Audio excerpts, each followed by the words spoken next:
Salut les geeks. Aujourd'hui je vais vous faire une vidéo différente. Je n'ai pas eu le temps de filmer quelque chose, mais en recherchant dans mes vieux disques durs, j'ai retrouvé une des premières vidéos que j'avais faites l'année dernière, où je présentais The Strange, qui est le premier Strange en fait que j'ai acheté chez un bouquiniste. Cette vidéo a été publiée sur une autre chaîne, avant que la caverne du French Geek n'existe. J'espère que vous me pardonnerez un peu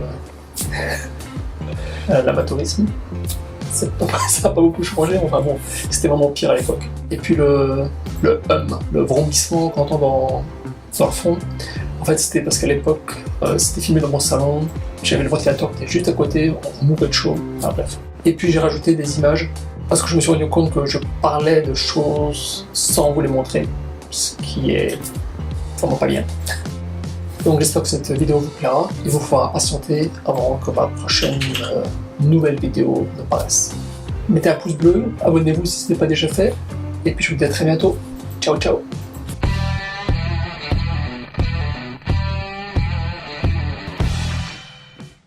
Salut les gens, j'espère que vous allez bien. Aujourd'hui je vais vous parler, ça va être la séquence de nostalgie du jour. Je vais vous parler du premier Strange que j'ai acheté chez un bouquiniste et que j'ai toujours conservé.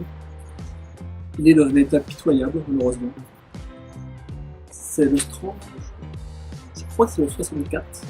En fait, je peux même plus lire son numéro. Voilà la chose.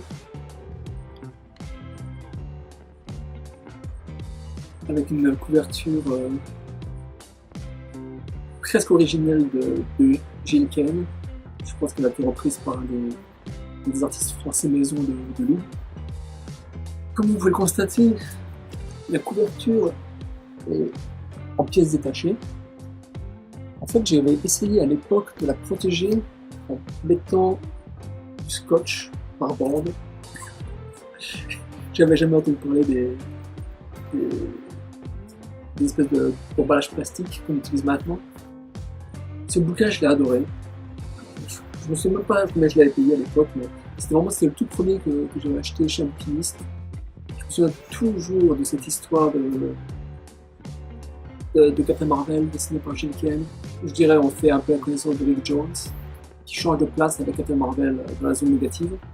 L'histoire avec Daredevil, c'était une espèce de film d'horreur à Los Angeles.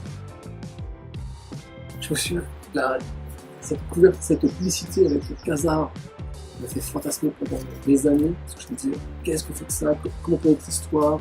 J'avais essayé de l'inventer moi-même, en fait, je dessinais mes mots perdus, et j'avais essayé de dessiner ce que je pensais être l'histoire, basée sur cette couverture. Évidemment, ça n'avait strictement rien à voir avec la vraie histoire des X-Men. Le Iron Man contre le Mandarin, ça c'était déjà un petit peu moins bon. Bon, le Spider-Man contre Mysterio, c'était grandiose aussi. D'accord, ce Captain Marvel là, comme publicité, j'ai dû le redessiner des milliers de fois. J'aimais beaucoup le dessin de Jim Starlin. Et puis donc on arrive au dos de la couverture. Ça c'est le dos. Qu'est-ce qu'il en reste? Oui, je sais. J'en vois plusieurs qui pleurent derrière leur écran, là, je comprends. En fait, ce qui s'est passé, c'est que... D'ailleurs, au moins, quand le scotch aussi, j'avais posé ici, sur la tranche pour le protéger. Vous voyez, je protégeais mes stranges. En fait, ce qui s'est passé, c'est que j'étais dans j'ai eu une phase à un moment où je découpais toutes les couvertures, sur les couvertures de Strange, enfin de Prelude, ou des couvertures originelles. Je crois que c'était dans les Strange Special Origins. Lug, au bout d'un moment, a commencé à publier les couvertures originales des BD américaines. Et donc je découpais tout ça et je les collais, donc je les punaisais sur mon mur. Donc j'avais ma chambre, j'avais un mur de ma chambre qui était couvert de couvertures américaines. Il y en a qui mettaient des posters de groupes de rock ou de jeunes filles d'élevés ou de sportifs. Moi, c'était les couvertures de comics. J'ai passé un truc. Enfin voilà. Donc ça, c'était mon premier Strange. Cette séquence nostalgie. Quel a été le premier sponge que vous avez trouvé chez Amplist? Dites-le dans les commentaires. Merci, au revoir.